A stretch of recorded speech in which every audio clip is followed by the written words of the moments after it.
everyone, I hope you all are doing good in your studies। तो भाई आगे next part हम यहाँ पे आपको पता है जैसे रोज़ आप लोगों के लिए 12 o'clock में आरआरबी के क्वेश्चंस की वीडियो लेके आ रही हूँ। सो हम 10 से 12 क्वेश्चंस ऐसे कर रहे हैं जो कि हर एक तरह के हैं। 2740 क्वेश्चंस मैं करवा चुकी हूँ, 2741 क्वेश्चन आज हम करने जा रहे हैं। एंड आप लोगों को पता है आरआरबी का एग्जाम 28 से 30 अप्रैल के बीच में होने जा रहा है। तो उसके लिए important topic MCQs plus test series and साथ में ऐड किया है मैंने गोल्डन की पॉइंटर्स, ठीक है। एंड साथ में नॉन नर्सिंग के एमसीक्यूज की आप जो है क्रैश कोर्स बाय कर सकते हो ओनली इन 999 इस नंबर पे कॉल या फिर मैसेज करके आज ही, ठीक है। जिसमें आपको सब कुछ मिलने वाला है, live and recorded important topic की classes, MCQ classes, test series, golden की पॉइंटर्स एंड नॉन नर्सिंग के सारे जितनी भी क्लासेस हैं, ठीक है, ओनली इन 999। सो चलो आज का पहला क्वेश्चन करते हैं। A child is diagnosed with the intussusception. Which symptom is most characteristics of this condition? तो टेलीस्कोपिंग ऑफ द इंटेस्टाइन हो रहा है चाइल्ड में, तो कौन सा करेक्टरिस्टिक इस कंडीशन का है? Steady right lower quadrant pain, projectile vomiting, currant jelly like stool, generalised abdominal distension. तो काफ़ी बार ये मैं क्लासेस में भी करवा चुकी हूँ और आपको यूट्यूब पे भी बहुत पहले मैंने क्वेश्चन कराया है कि इंटरसेप्शन का मोस्ट कॉमन फीचर है current jelly like stool. Stool में ब्लड स्टेन्ड आता है, म्यूकस आता है जो कि एक जेली की तरह बनता है। So that is the currant jelly like stool. Next है patient with the generalised anxiety disorder is prescribed Besperin with statement by the patient indicate need for further teaching। तो जनरलाइज्ड एंग्जाइटी डिसऑर्डर को वाले patient को बेस्प्यूरिन चल रही है, कौन सी statement patient की बताएगी कि उसे और टीचिंग की नीड है? I can take this medication as needed when I feel anxious, it may take a few weeks before I notice the full effect, I should avoid consuming large amount of grapefruits juice, this medication is less likely to cause dependence. तो यहाँ पे सबसे important है कि patient को ये बताया जाए कि जो मेडिसिन है ये एक प्रॉपर स्केड्यूल में रेगुलर बेसिस में लेनी होती है, ये नहीं है कि जब आपको एंग्जाइटी हो तब लेनी है। So it should be taken on the regular basis और ऑन द सेम टाइम, ठीक है। So this is the incorrect statement जिससे आपको पेशेंट को समझ आ जाएगा और समझाना है। Next the nurse is reviewing a fire safety protocol in a event of a fire, what is a correct sequence of the action. बहुत इंपॉर्टेंट है और ये आरआरबी के एग्जाम में आने के बहुत चांसेस है क्वेश्चन के। फायर सेफ्टी प्रोटोकॉल के बारे में रिव्यू कर रहे हो, क्या करेक्ट सीक्वेंस है एक्शन का? सो आपके पास ये 4 ऑप्शन है। तो आपने एक पढ़ा होगा रेस के बारे में। सो आर से होता है रेस्क्यू, ए से होता है अलार्म, सी से होता है कंटेन एंड ई से होता है extinguish. So rescue, alarm, contain and extinguish. Rescue का मतलब पहले पेशेंट्स को वहाँ से निकालो, उसके बाद अलार्म ऑन करो, फिर जहाँ अगर वार्ड के अंदर कहीं पे भी फायर हुई है तो उस वार्ड की विंडोज़ एंड डोर्स को क्लोज करो ताकि फायर जो है वो एक्सपैंड ना हो, and then the use of extinguisher, ठीक है। सो करेक्ट स्टेटमेंट जो है और सीक्वेंस जो है वो फर्स्ट रहेगा।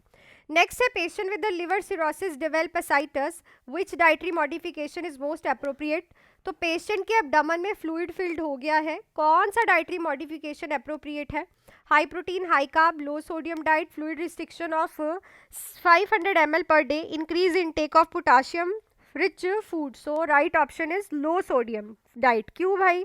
क्योंकि ऑलरेडी पेशेंट की बॉडी में और एब्डोमेन में फ्लूइड फिल्ड है, अगर आप उसे सोडियम ज़्यादा दोगे तो सोडियम और ज़्यादा वाटर रिटेंशन कराएगा, तो लो सोडियम डाइट जाएगी पेशेंट को। नेक्स्ट है the nurse is assessing a newborn with the suspected congenital hip dysplasia, which finding suggest or support this diagnosis. So congenital hip dysplasia है, एक newborn को आप assess कर रहे हो, इसमें से क्या चीज़ इस डायग्नोस को सपोर्ट करेगी?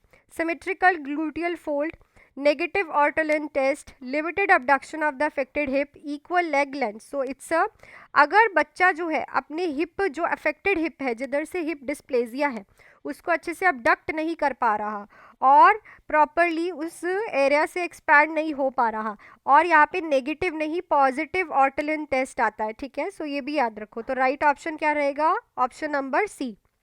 नेक्स्ट चलते हैं। The patient with the major depressive disorder is prescribe selective serotonin reuptake inhibitor, which side effect is most commonly associated with this. तो कौन सा साइड इफेक्ट एसएसआर का मोस्ट कॉमनली होता है? Hypertension, weight loss, sexual dysfunction, increase salivation. So यहाँ पे हमें mostly SSR का जो देखने को मिलता है is a common sexual dysfunction, which is the right option. Next है the nurse is performing oropharyngeal suctioning for an unconscious patient, which step is most important to prevent complication. So unconscious patient की आप oropharyngeal suctioning कर रहे हो, कौन सा step important है complications को प्रिवेंट करने के लिए? Apply suction constantly while inserting the catheter, limit suctioning to not more than 10 to 15 second, position the patient in a supine position, use sterile technique only when suction through a tracheostomy।